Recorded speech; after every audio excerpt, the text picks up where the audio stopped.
भारत ने सीधा सख्त चेतावनी, सैन्य कार्रवाई के आदेश जारी। पहलगाम नरसंहार का बदला अब पक्का। नई दिल्ली।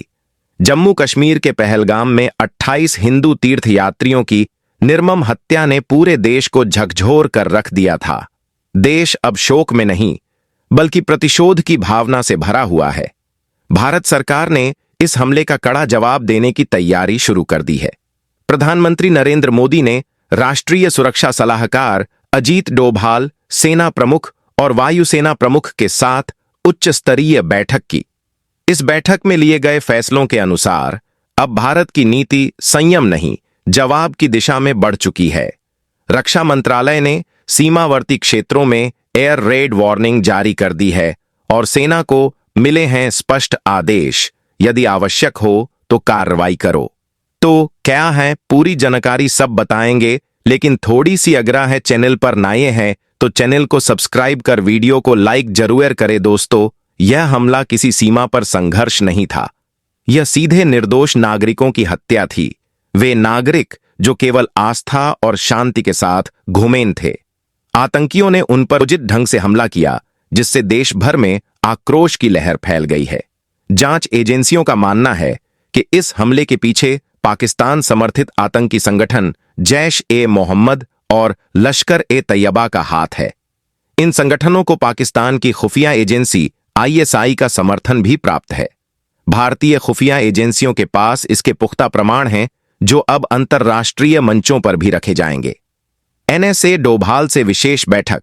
अब कार्रवाई तय। राष्ट्रीय सुरक्षा सलाहकार अजीत डोभाल ने प्रधानमंत्री को विस्तृत सुरक्षा रिपोर्ट दी और संभावित जवाबी रणनीति पर सुझाव प्रस्तुत किए।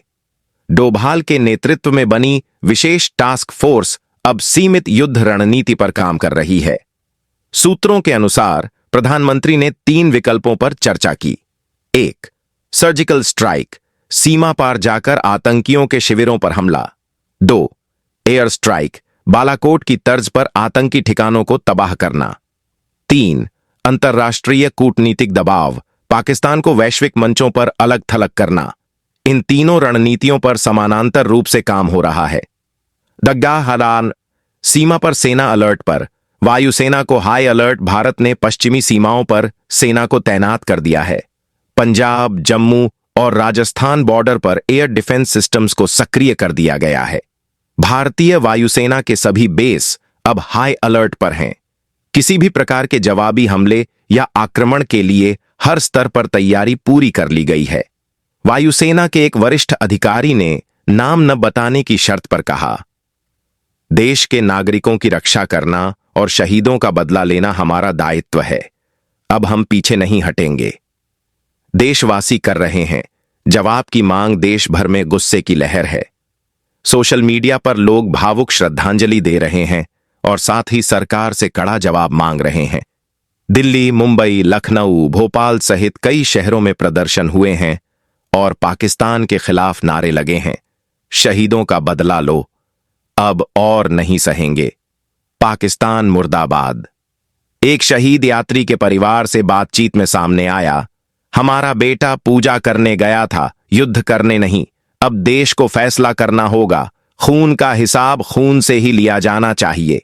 पाकिस्तान ने हमेशा की तरह इस हमले से पल्ला झाड़ते हुए इसे भारत का आरोप बताया है, लेकिन इस बार भारत चुप नहीं है।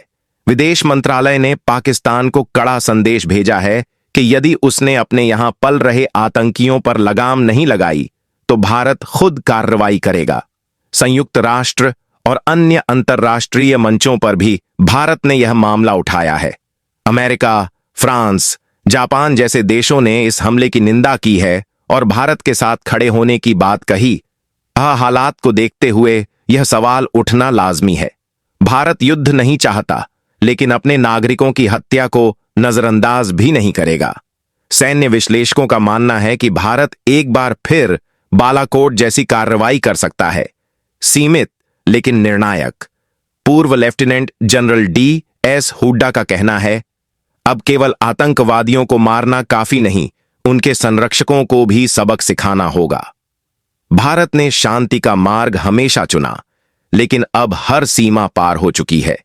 पहलगाम में मारे गए 28 हिंदू भाइयों की बलिदान की गूंज सिर्फ घाटी में नहीं बल्कि पूरे देश में गूंज रही है। भारत अब नारे नहीं, कार्रवाई की भाषा में बात करेगा।